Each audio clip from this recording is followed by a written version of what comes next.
Hello friends, welcome back on Chemical Gyan YouTube channel. This is the fourth lecture of reaction intermediate, and in this lecture we are going to learn about carb anion. We have already done two reaction intermediate, that is carbocation and free radical. So एक और reaction intermediate है, वो है carb anion. Carbocation पढ़ा, उसके structure उसके stability को discuss किया और एमसीक्यू सॉल्व किए.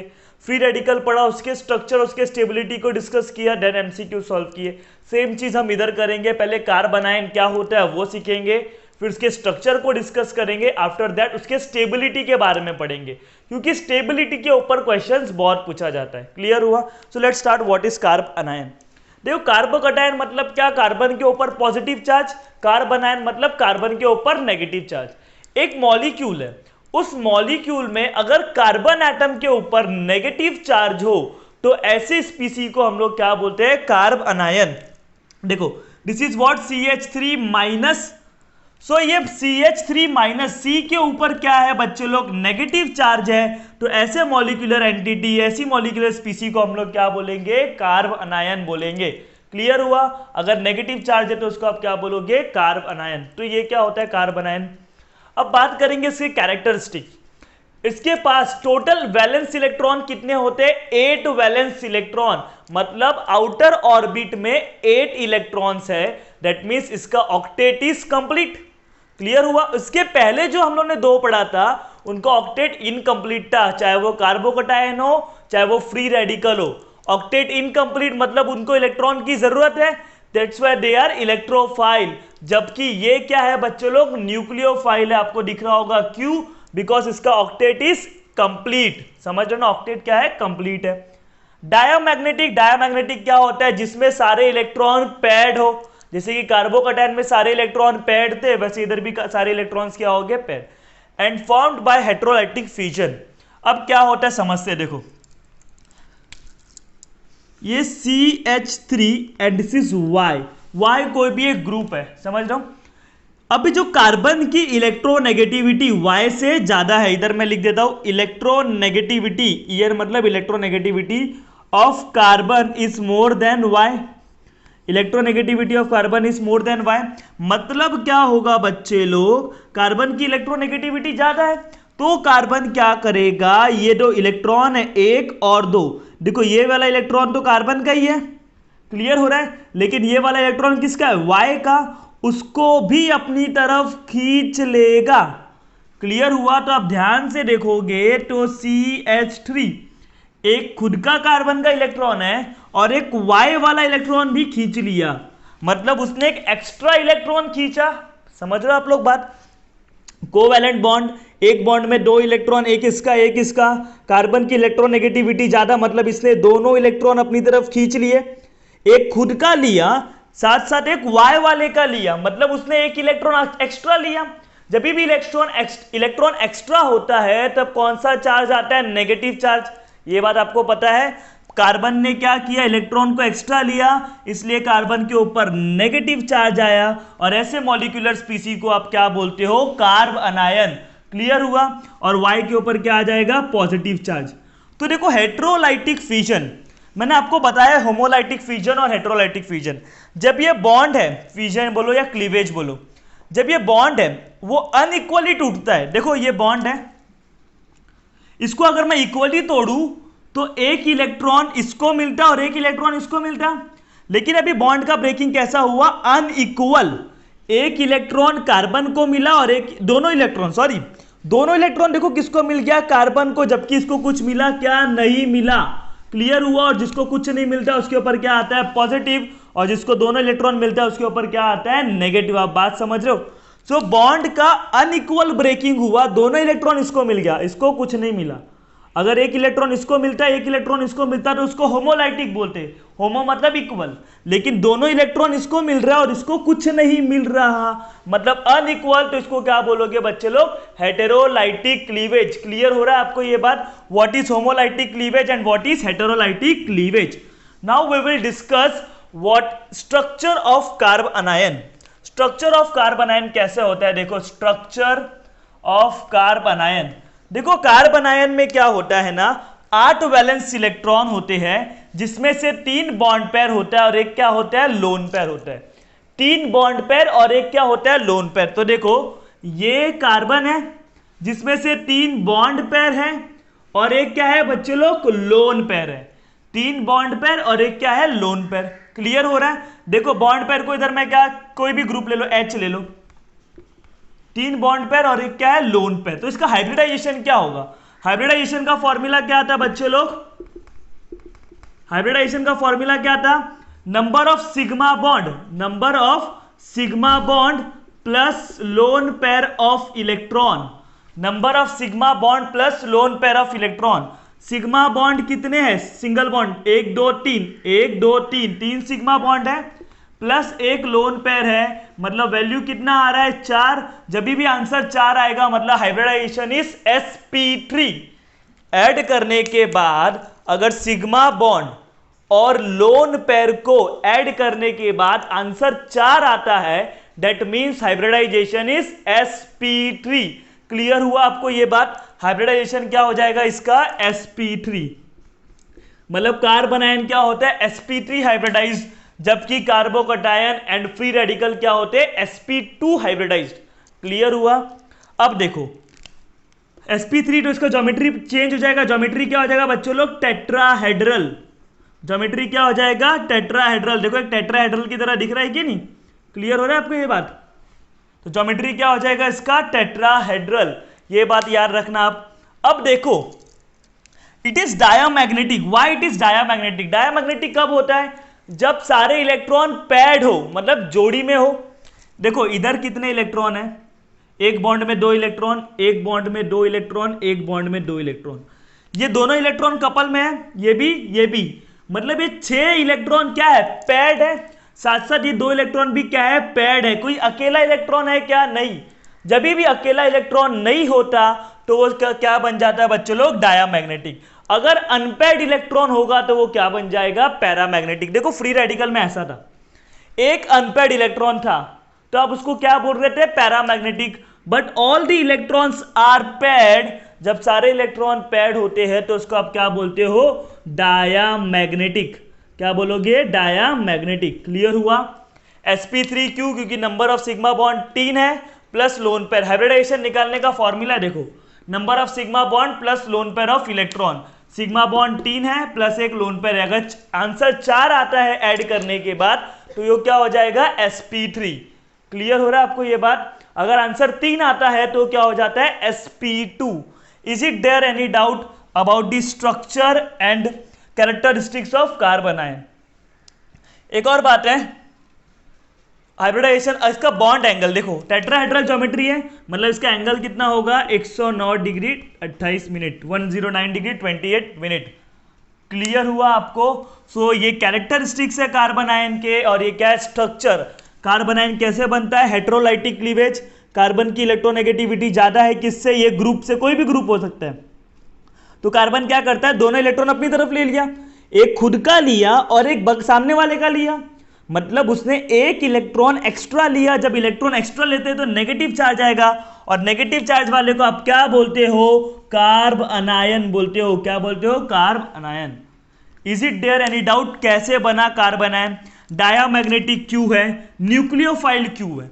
देखो इसके पास ये लोन पेयर ऑफ इलेक्ट्रॉन्स है कि नहीं, लोन पेयर ऑफ इलेक्ट्रॉन है, मतलब ये किसी को भी इलेक्ट्रॉन दे सकता है। इसके पास इलेक्ट्रॉन की कमी नहीं है, इलेक्ट्रॉन तो एक्स्ट्रा है ना बच्चे लोग। देखो ये इलेक्ट्रॉन इसने खुद का लिया, लेकिन उसने ये इलेक्ट्रॉन तो एक्स्ट्रा लिया ना, मतलब इसके पास इलेक्ट्रॉन है। इसको किसकी जरूरत है, पॉजिटिव की। देखो कार्बन आयन के ऊपर नेगेटिव चार्ज, नेगेटिव को किसकी जरूरत होगी, पॉजिटिव की। पॉजिटिव मतलब क्या, न्यूक्लियस, तो न्यूक्लियोफाइल, न्यूक्लियस लवर। क्लियर हुआ? Why it is called as nucleophile, because इसके पास नेगेटिव चार्ज है तो ये पॉजिटिव चार्ज के पास जाएगा। दैट्स व्हाई ये एक्ट कैसा काम करता है, न्यूक्लियोफाइल के जैसा, न्यूक्लियस लवर। नेगेटिव है, इसको पॉजिटिव चाहिए। Is it there any doubt, इसको न्यूक्लियोफाइल क्यों बोलते हैं, डायामैग्नेटिक क्यों बोलते हैं? हाइब्रिडाइजेशन समझा? Number of sigma bond plus lone pair of electron. किसी भी ऑर्गेनिक मॉलिक्यूल का हाइब्रिडाइजेशन ऐसे निकालते हो, number of sigma bond plus lone pair of electron. Is it there any doubt? No. So इसको प्लीज कॉपी करो properly. So बच्चे लोग, प्रीवियस स्लाइड में हमने क्या पढ़ा, what is carbon ion and the structure of the carbanion. We also discussed the characteristics of carbanion. Characteristics में क्या पढ़ा, carbanion is nucleophile. Nucleophile क्यों, क्योंकि उसके पास इलेक्ट्रॉन है, उसको पॉजिटिव चार्ज की जरूरत है। न्यूक्लियोफाइल मतलब nucleus lover. Is it there any doubt, उसको ऑक्टेट कंप्लीट है, वाई, बिकॉज उसके वैलेंस शेल में 8 इलेक्ट्रॉन है। क्लियर हुआ। अब हम बात कर रहे हैं कि वो डायामैग्नेटिक है। वाई डायामैग्नेटिक, बिकॉज सारे इलेक्ट्रॉन्स कैसे होते हैं, पैड होते हैं। अब हम बात करेंगे stability of the carbon ion, और इसी के ऊपर एग्जाम में क्वेश्चंस आते हैं। क्लियर हुआ, तो इस पे आप फोकस करो properly. So stability of carbon ion, जैसा अगर हम लोग ने देखा, एक कार्बन आयन किसी एरोमेटिक सिस्टम का पार्ट है। If carbon ion is a part of aromatic system, that carbon ion will be the most stable carbon ion. Clear हुआ, उसको मैं एग्जांपल के साथ समझाऊंगा। अगर नेगेटिव इफेक्ट होते हैं, जैसे कि -m effect and -I effect, negative mesomeric effect and negative inductive effect, ये सारे इफेक्ट क्या करते हैं, कार्बोकटायन की स्टेबिलिटी, कार्बो अनायन की स्टेबिलिटी को बढ़ा देते हैं। क्लियर हुआ। जबकि positive effect +m +I and hyper conjugation carb अनायन की स्टेबिलिटी को कम कर देते हैं। अगर कार्बन आयन किसी एंटी एरोमेटिक सिस्टम का पार्ट है, तो वो सबसे अनस्टेबल कार्ब अनायन होगा। ये बात याद रखना। अगर एक कार्बन आयन है जिसके अंदर पॉजिटिव मेसोमेरिक इफेक्ट हो रहा है, और दूसरा carbon ion is a part of anti aromatic system, मतलब एंटी एरोमेटिक सिस्टम वाला सबसे ज्यादा अनस्टेबल होगा। क्लियर हुआ। अभी जितना भी पॉइंट है ना बच्चों लोग, इसको हम एग्जांपल के साथ समझेंगे। देखो, आपको पहचानना है इसका स्टेबिलिटी ऑर्डर।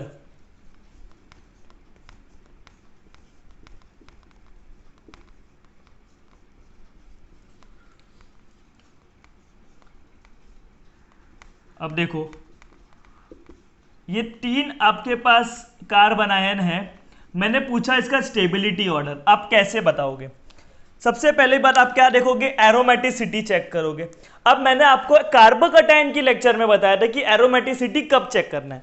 अगर कार्बन आयन अगर नेगेटिव चार्ज रिंग वाले एटम का पार्ट है, if negative charge is a part of ring, तभी आपको एरोमेटिसिटी चेक करना है कि ये एरोमेटिक है कि एंटी एरोमेटिक है कि नॉन एरोमेटिक है।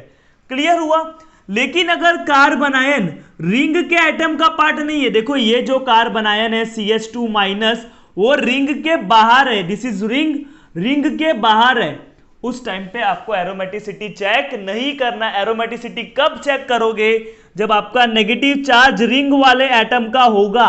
इधर का इसका भी हो सकता है, इसका भी हो सकता है, इसका भी हो सकता है, इसका भी। अगर वो रिंग वाले एटम का है, तब आप क्या चेक करोगे, एरोमेटिसिटी।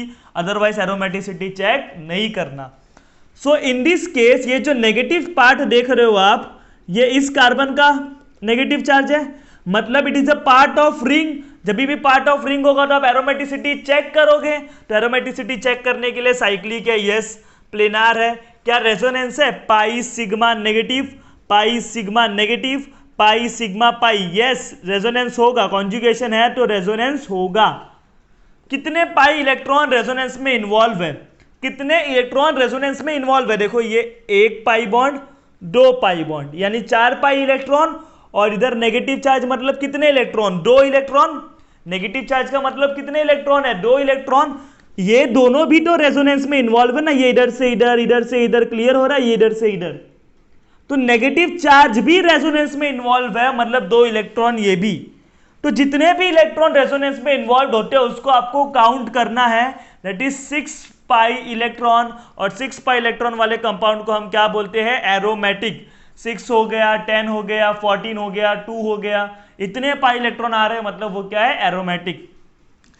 क्लियर हुआ। अब देखो, ये जो कार्बन आयन है वो रिंग के बाहर है, यस। तो क्या आप एरोमेटिसिटी चेक करोगे, नहीं। तो आप क्या देखोगे, रेजोनेंस। देखो अगर मैं इसको ऐसे बना दूं, पाई सिग्मा नेगेटिव, यस कॉन्जुगेशन है, मतलब रेजोनेंस हो रहा है। अब देखो इधर NO2 है, NO2 मतलब क्या बच्चों लोग, electron withdrawing group. Electron withdrawing group कौन सा इफेक्ट दिखाता है, -m इफेक्ट। क्लियर हो रहा है। तो इसके वजह से मैंने आपको बताया -m इफेक्ट क्या करता है, स्टेबिलिटी को बढ़ा देता है, कार्बन आयन की स्टेबिलिटी को बढ़ा देता है। कैसे, देखो CH2 माइनस, मतलब माइनस मतलब क्या, इलेक्ट्रॉन का बर्डन है। NO2 क्या है, इलेक्ट्रॉन विड्रॉइंग, वो इलेक्ट्रॉन को अपनी तरफ खींच रहा है। इसके ऊपर इलेक्ट्रॉन का बर्डन था लेकिन इसने इलेक्ट्रॉन को अपनी तरफ खींच लिया, मतलब इसको क्या किया, स्टेबल किया। आपके पास बहुत सारा वजन है, किसी ने आपका वजन ले लिया तो आपको स्टेबिलिटी मिलेगी। सेम इधर हो रहा है, इलेक्ट्रॉन ज्यादा थे, थोड़ा इलेक्ट्रॉन इसने खींच लिया जिसकी वजह से इलेक्ट्रॉन का बर्डन कम, इसकी स्टेबिलिटी ज्यादा। इधर देखो ये जो OCH3 है methoxy, this is electron donating group, EDG, electron donating group. Electron donating group क्या दिखाता है, प्लस M। मैंने आपको बताया था प्लस M बढ़ेगा तो स्टेबिलिटी क्या होगा, कम होगा, because both are inversely proportional. अब कैसे, आप ही देखो, देखो नेगेटिव है मतलब इलेक्ट्रॉन ज्यादा है, आप उसको और इलेक्ट्रॉन दोगे क्योंकि ये इलेक्ट्रॉन डोनर है, और इलेक्ट्रॉन दोगे मतलब उसके ऊपर नेगेटिव का बर्डन और बढ़ेगा, बर्डन बढ़ेगा मतलब स्टेबिलिटी क्या होते जाएगी, कम होते जाएगी। क्लियर हुआ आपको ये बात? तो दिस इज लीस्ट स्टेबल। सो देखो ये जो कार्ब अनायन है ये एरोमेटिक सिस्टम का पार्ट है, इसमें -M आ रहा है और इसमें क्या आ रहा है, +M। तो जो एरोमेटिक सिस्टम का पार्ट होता है कार्बन आयन, जो एरोमेटिक सिस्टम का पार्ट होता है वो सबसे ज्यादा स्टेबल होता है, यानी A इज मोर स्टेबल। फिर B में -M है और C में क्या है, +M, मतलब ये B is more stable than C, क्योंकि -M वाला देखो स्टेबलाइज करता है जबकि +M वाला डिस्टेबलाइज करता है। वाई, आपको समझा, नेगेटिव था और इलेक्ट्रॉन देके नेगेटिव को बढ़ा रहा है। क्लियर हुआ आपको ये बात? सो इस तरीके के क्वेश्चंस एग्जाम में आते हैं तो आपको ये पॉइंट पता होना चाहिए, उसके बेसिस पे आप कार्बन आयन की स्टेबिलिटी को चेक कर सकते हो। सो इसको प्रॉपर्ली नोट करो। तो बच्चों लोग प्रीवियस स्लाइड में हमने क्या सीखा, कार्बन आयन की स्टेबिलिटी के बारे में पढ़ा, मतलब उस पॉइंट के बेसिस पे कार्बन आयन की स्टेबिलिटी को कैसे चेक करते हैं। जितने भी पॉइंट पढ़े अभी हम लोग उसको एग्जांपल के साथ डिस्कस करेंगे। सो फर्स्ट एग्जांपल, आपको क्या बताना है, स्टेबिलिटी ऑर्डर। तो बहुत सिंपल, देखो आपको फास्ट करना है। हाँ भाई, नाइट्रो ग्रुप दिखा तो आपको पता है electron withdrawing group, electron withdrawing group मतलब -M इफेक्ट। क्लियर हो रहा है? इधर क्या होगा, रेजोनेंस होगा। क्यों रेजोनेंस होगा, because pi sigma negative, conjugation है तो रेजोनेंस होगा। इसकी बात करेंगे। देखो अभी इस बार मैं एरोमेटिसिटी चेक कर रहा हूं। क्यों चेक कर रहा हूं, बिकॉज द कार्बन आयन यानी जो नेगेटिव चार्ज है is a part of the ring. इधर मैंने एरोमेटिसिटी चेक नहीं किया, इधर भी नहीं किया। वाई, बिकॉज ये लोग रिंग का पार्ट नहीं है, but this time this negative charge is a part of ring.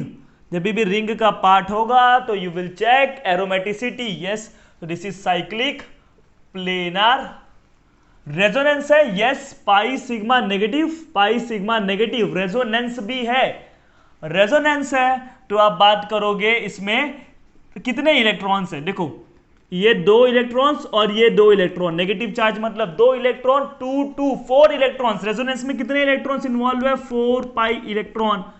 जब भी 4 के मल्टीपल में होता है तो वो कंपाउंड क्या कहलाता है, एंटी एरोमेटिक। तो as I told, anti aromatic वाला carbanion is highly unstable, मतलब उसकी स्टेबिलिटी सबसे कम है, सबसे कम स्टेबिलिटी। -M क्या करते हैं बच्चों लोग, स्टेबिलिटी को बढ़ा देते हैं। देखो नेगेटिव चार्ज है, -M क्या कर रहा है, इलेक्ट्रॉन खींच रहा है, इलेक्ट्रॉन खींचेगा तो इसके ऊपर का बर्डन क्या होगा, कम होगा। क्लियर हो रहा है आपको ये बात, इलेक्ट्रॉन के ऊपर का बर्डन क्या होगा, कम होगा। जब बर्डन कम होगा तो स्टेबिलिटी बढ़ जाएगी, मतलब ये सबसे ज्यादा स्टेबल है and this is highly unstable. So answer आएगा ए। इधर मैं इधर लिख देता हूं, A is more stable than B. B भी स्टेबल है, क्यों, बिकॉज में रेजोनेंस हो रहा है। C is least stable, why, because C क्या है, एंटी एरोमेटिक, और आपको पता है एंटी एरोमेटिक सिस्टम सबसे कम स्टेबल होते हैं। क्लियर हुआ? अब ये तीनों की बात करेंगे। देखो अब इधर आप एरोमेटिसिटी चेक करोगे, क्यों चेक करोगे, because negative charge is a part of ring. Yes, तो आप एरोमेटिसिटी चेक करोगे, बट इधर आपको क्या मिला, नो कॉन्जुगेशन। देखो ना, सिग्मा सिग्मा, नो कॉन्जुगेशन। जब कॉन्जुगेशन ही नहीं है, इधर मैं लिख देता हूं अच्छे से, नो कॉन्जुगेशन मतलब this is what, non aromatic. ये क्या हो गया बच्चे लोग, नॉन एरोमेटिक हो गया। देखो अब इसकी बात करेंगे, साइक्लिक है, प्लेनार है, रेजोनेंस है। देखो कॉन्जुगेशन नहीं दिखा, सीधा नॉन एरोमेटिक लिखने का। क्लियर हुआ? साइक्लिक है, प्लेनार है, रेजोनेंस है। Yes, pi sigma negative, pi sigma negative. Conjugation है मतलब रेजोनेंस होगा। अब कितने इलेक्ट्रॉन्स इन्वॉल्व है, 2 4 और ये 2 6, इधर नेगेटिव चार्ज मतलब क्या, 2 इलेक्ट्रॉन है तो ये इधर से इधर, इधर से इधर, इधर से इधर, 6 पाई इलेक्ट्रॉन। 6 पाई इलेक्ट्रॉन मतलब क्या हो गया बच्चे लोग, दिस इज एरोमेटिक। हमने ये पढ़ा एरोमेटिसिटी में, एरोमेटिसिटी के लेक्चर में 6 पाई इलेक्ट्रॉन क्या हो गए, एरोमेटिक, 6 पाई इलेक्ट्रॉन। क्लियर हुआ, कभी भी जब भी 6 पाई इलेक्ट्रॉन होगा तब उसको आप क्या बोलोगे, एरोमेटिक। अब इसकी बात करते हैं, देखो दिस इज साइक्लिक। अब इधर भी एरोमेटिसिटी चेक करोगे, yes because this negative charge is a part of the ring, yes. तो साइक्लिक है, प्लेनार है, रेजोनेंस होगा क्योंकि पाई sigma negative, pi sigma negative, pi sigma pi, pi sigma pi, conjugation है तो रेजोनेंस होगा। अब इसमें कितने पाई इलेक्ट्रॉन्स हैं, इधर के 2 इलेक्ट्रॉन्स, इधर के 2 इलेक्ट्रॉन्स, इधर के 2 इलेक्ट्रॉन और नेगेटिव चार्ज के 2 इलेक्ट्रॉन, यानी 8 पाई इलेक्ट्रॉन्स। इलेक्ट्रॉन जो इन्वॉल्व है वो 4 के मल्टीपल में, 4 1 जा 4, 4 2 जा 8, 4 3 जा 12, जब भी 4 के मल्टीपल में आएगा तो compound will be anti aromatic. तो आपको स्टेबिलिटी पता होता है, एरोमेटिक वाला सबसे ज्यादा स्टेबल होता है और सबसे कम कौन होता है, एंटी एरोमेटिक। मतलब बी एरोमेटिक है तो वो सबसे स्टेबल, सबसे कम कौन होगा, सी, क्योंकि वो एंटी एरोमेटिक है, और बीच में कौन आएगा, ए। तो इस तरीके के क्वेश्चन हम लोग ने एरोमेटिसिटी के लेक्चर में भी सॉल्व किए हैं। क्लियर हुआ। अब देखो बच्चे लोग, nitro group negative effect -m दिखाएगा, इलेक्ट्रॉन विड्रॉइंग ग्रुप है। देखो मेसोमेरिक इफेक्ट अगर आपको नहीं आता तो आप यूट्यूब पे सर्च करो केमिकल ज्ञान मेसोमेरिक इफेक्ट, आपको ये मिल जाएगा। क्लियर हुआ। साइनाइड ग्रुप भी क्या होता है, इलेक्ट्रॉन विड्रॉइंग ग्रुप, और ये क्या हो जाएगा, -m इफेक्ट। OCH3 क्या होते हैं, इलेक्ट्रॉन डोनर, इलेक्ट्रॉन डोनर क्या दिखाते हैं, +m इफेक्ट। मैंने आपको बताया हूं कि नेगेटिव इफेक्ट इसकी स्टेबिलिटी को क्या कर देते हैं, बढ़ा देते हैं। नेगेटिव इफेक्ट क्या करते हैं, स्टेबिलिटी को बढ़ा देते हैं, जबकि पॉजिटिव इफेक्ट स्टेबिलिटी को कम कर देते हैं। क्लियर हुआ आपको ये बात। तो नेगेटिव इफेक्ट स्टेबिलिटी को बढ़ा देंगे, मतलब दिस टू आर कैसे बढ़ाएंगे, देखो इधर भी नेगेटिव, इधर भी नेगेटिव। क्लियर हो रहा है। जब नेगेटिव है दोनों जगह तो ये इलेक्ट्रॉन खींच रहे हैं, जब इलेक्ट्रॉन खींच रहे हैं तो इनकी स्टेबिलिटी क्या हो जाएगी बच्चों लोग, पहले बर्डन था, अब मैंने किसी को बर्डन दे दिया, किसी ने मेरे से बर्डन ले लिया, तो मेरी स्टेबिलिटी क्या हो जाएगी, बढ़ जाएगी। मतलब ये दोनों क्या है, ज्यादा स्टेबल हैं। A and B are more stable than C, why, because ये लोग -m दिखा रहे हैं। क्लियर हो गया ना। इलेक्ट्रॉन का बर्डन था, इसने इलेक्ट्रॉन ले लिए ये दोनों ने, जबकि ये इलेक्ट्रॉन और दे रहा है, पहले से बर्डन है और बर्डन दे रहा है। अब ए और बी में मैं बात करूंगा, A is more stable than B is more stable than C. Why, देखो ए में कौन है, नाइट्रो है, और बी में कौन है, साइनाइड है। नाइट्रो ज्यादा इलेक्ट्रॉन अपनी तरफ खींचता है एज कंपेयर टू साइनाइड। देखो आपके पास 10 किलो का वजन है, एक जो है वो आपसे 5 किलो वजन ले रहा है और दूसरा कितना ले रहा है, 2 किलो। तो जिसने आपसे 5 किलो वजन लिया मतलब आपकी स्टेबिलिटी को ज्यादा बढ़ा दिया, आपको ज्यादा रिलैक्स फील होगा। क्लियर हो रहा है। तो वैसे ही नाइट्रो ज्यादा इलेक्ट्रॉन खींचता है, मतलब नाइट्रोजन क्या कर रहा है, ये जो नाइट्रो ग्रुप है वो इलेक्ट्रॉन ज्यादा खींच के इसकी बर्डन को क्या कर दे रहा है, कम कर रहा है, स्टेबिलिटी को बढ़ा दे रहा है। क्लियर हुआ ये बात। तो A is more stable than B is more stable than C. ये 5 बार खींच रहा है जबकि ये 2 बार खींच रहा है। वैसे न्यूमेरिकली जस्ट समझने के लिए ये 5 इलेक्ट्रॉन खींच ले रहा है और ये 2 इलेक्ट्रॉन खींच रहा है। तो जो ज्यादा खींचेगा मतलब ज्यादा बर्डन, कम, ज्यादा स्टेबिलिटी। क्लियर हो गया। कि देखो nitrogen is more electronegative than carbon, इधर नाइट्रो जुड़ा हुआ है, इधर कार्बन जुड़ा हुआ है। नाइट्रोजन की इलेक्ट्रोनेगेटिविटी ज्यादा होती है एज कंपेयर टू कार्बन, मतलब ये इलेक्ट्रॉन ज्यादा खींचेगा, ज्यादा इलेक्ट्रॉन खींचेगा मतलब स्टेबिलिटी बढ़ेगी। क्लियर हुआ आपको। सो बच्चों लोग अभी नेक्स्ट एग्जांपल की बात करेंगे। देखो नेक्स्ट एग्जांपल में आप देखते हैं, this carbon ion is a part of the ring. Yes, जब वो रिंग का पार्ट होगा तो एरोमेटिसिटी चेक करोगे। देखो no conjugation, sigma sigma sigma, sigma और सिग्मा, नो कॉन्जुगेशन मतलब ये क्या हो गया, non aromatic. Pi sigma negative यानी क्या होगा बच्चों लोग, रेजोनेंस होगा। इधर भी देखो पाई सिग्मा नेगेटिव क्या होगा, रेजोनेंस होगा। बट इसका 4 रेजोनेटिंग स्ट्रक्चर होगा, इसका 2 रेजोनेटिंग स्ट्रक्चर होगा। देखो ना, एक बार इधर से इधर और एक बार इधर से इधर, इधर तो नेगेटिव चार्ज इधर भी आएगा। समझ रहे हो आप।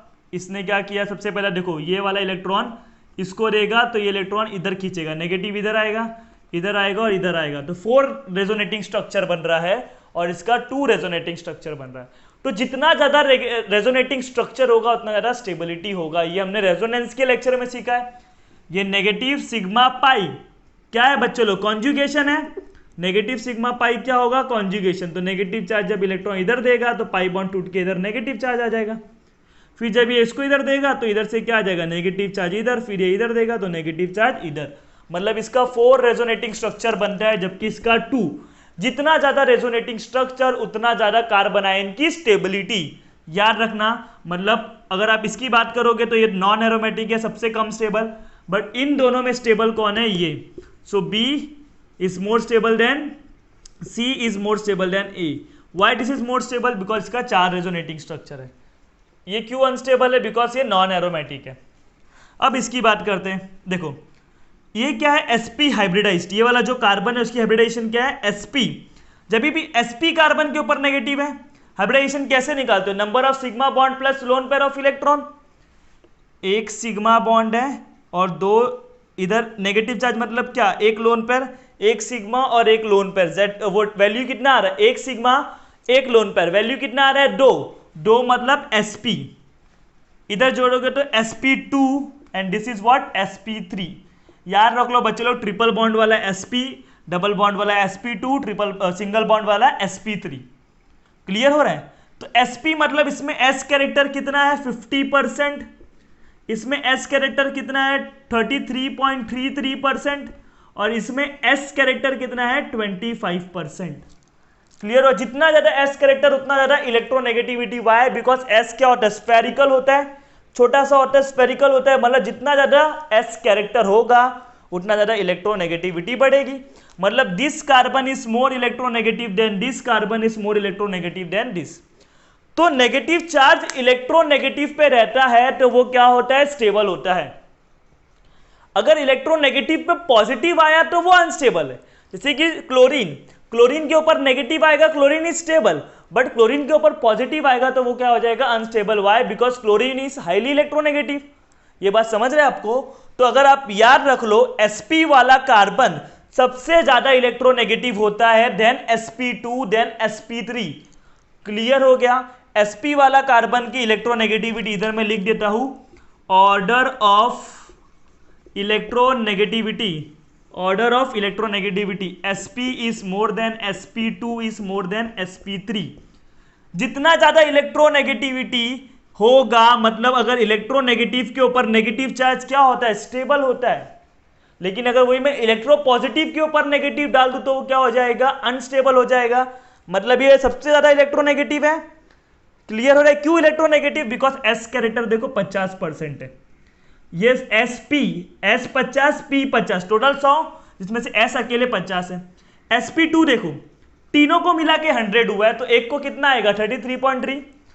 ये चारों को मिला के, एक s है, 3 p है, 4 को मिला के क्या हुआ, 100। अगर डिवाइड करोगे तो एक का कितना परसेंट आ रहा है, 25% आ रहा है।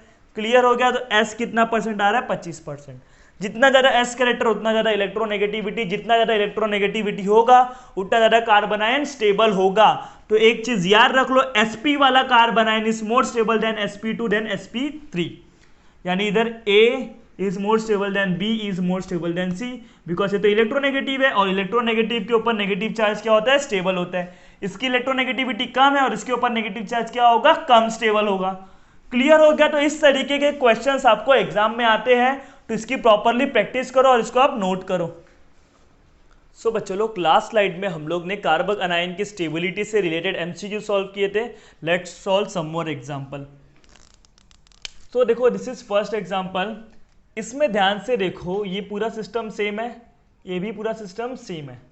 इधर भी क्या है, अल्डिहाइड ग्रुप, इधर भी क्या है, aldehyde group. In short carbonyl group है। C डबल बॉन्ड O कौन सा ग्रुप होता है, carbonyl group. And carbonyl group is electron withdrawing group.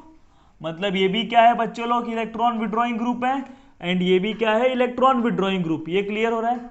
Electron withdrawing group क्या दिखाते हैं, -m एंड -I। ये हमने पढ़ा है मेसोमेरिक और इंडक्टिव इफेक्ट में। ये भी क्या दिखा रहा है, -m एंड -I। अब देखोगे ये अनायन है, अनायन के बगल वाले पोजीशन को क्या बोलते हो आप, ऑर्थो। ऑर्थो के इस तरफ बगल वाले को क्या बोलोगे, मेटा। देखो ये अनायन है, अनायन के बगल वाले को ऑर्थो, ऑर्थो के बगल वाले को मेटा, और इसके सामने वाले को कौन सा पोजीशन बोलते हो, पैरा। क्लियर हो रहा है आपको ये बात। ये क्या है, देखो नेगेटिव चार्ज, इसके बगल वाले को ऑर्थो, इसके बगल वाले को मेटा, इसके बगल वाले को पैरा। इधर जो आपका अल्डिहाइड ग्रुप है C double bond O H, वो पैरा पे है, इधर जो आपका ग्रुप है वो मेटा पे है। क्लियर हो रहा है आपको बात। सो एक बात याद रख लो, ये जो मेसोमेरिक इफेक्ट है वो मेटा पोजीशन पे काम नहीं करता। ये मैंने आपको रीजन मेसोमेरिक के लेक्चर में बताया है। ये जो माइनस एम इफेक्ट है इसमें काम नहीं करेगा। क्यों? क्योंकि वो मेटा पोजीशन पे है। देखो आप प्लस एम देख लो या आप माइनस एम देख लो, दोनों ही इफेक्ट मेटा पोजीशन पे काम नहीं करते। क्यों? क्योंकि प्लस एम में क्या होता है, रिंग पे नेगेटिव चार्ज आता है, लेकिन कौन से पोजीशन पे, ऑर्थो पैरा। माइनस एम में रिंग पे कौन सा चार्ज आता है, पॉजिटिव चार्ज आता है, लेकिन कौन से पोजीशन पे, ऑर्थो पैरा। क्या मेटा पे कोई भी चार्ज आता है, चाहे वो माइनस एम हो चाहे वो प्लस एम हो, कोई भी चार्ज आता है? नहीं। दैट्स वाई मेटा पे मेसोमेरिक इफेक्ट काम नहीं करता, जबकि पैरा और ऑर्थो पे मेसोमेरिक इफेक्ट काम करता है। मतलब इधर मेसोमेरिक काम नहीं कर रहा है, इधर बस कौन काम कर रहा है, माइनस आई। जबकि इधर माइनस एम भी काम कर रहा है और माइनस आई भी।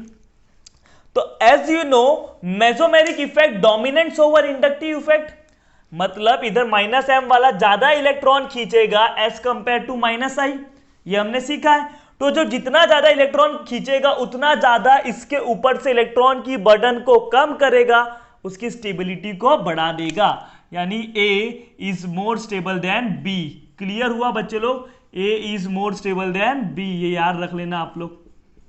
कैसे? क्योंकि मेटा पे मेसोमेरिक इफेक्ट काम नहीं करता। क्लियर हो गया? इधर मैं लिख दे रहा हूं, मेटा पर मेसोमेरिक प्लस एम हो या माइनस एम हो, मेसोमेरिक काम नहीं करता। क्लियर हुआ? ये सब बात आपको याद रखना है। मेसोमेरिक इफेक्ट काम नहीं करता मेटा पोजीशन पे। देखो अब इसकी बात करते हैं। ये सिस्टम है, ये भी सिस्टम है पूरा, इधर भी CCl3 है, इधर भी CCl3 है। As you know chlorine is what, electron withdrawing group.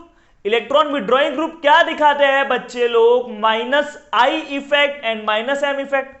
सो ये देखो, ये क्लोरीन है, ये तो कार्बन है, ये भी क्या है, कार्बन।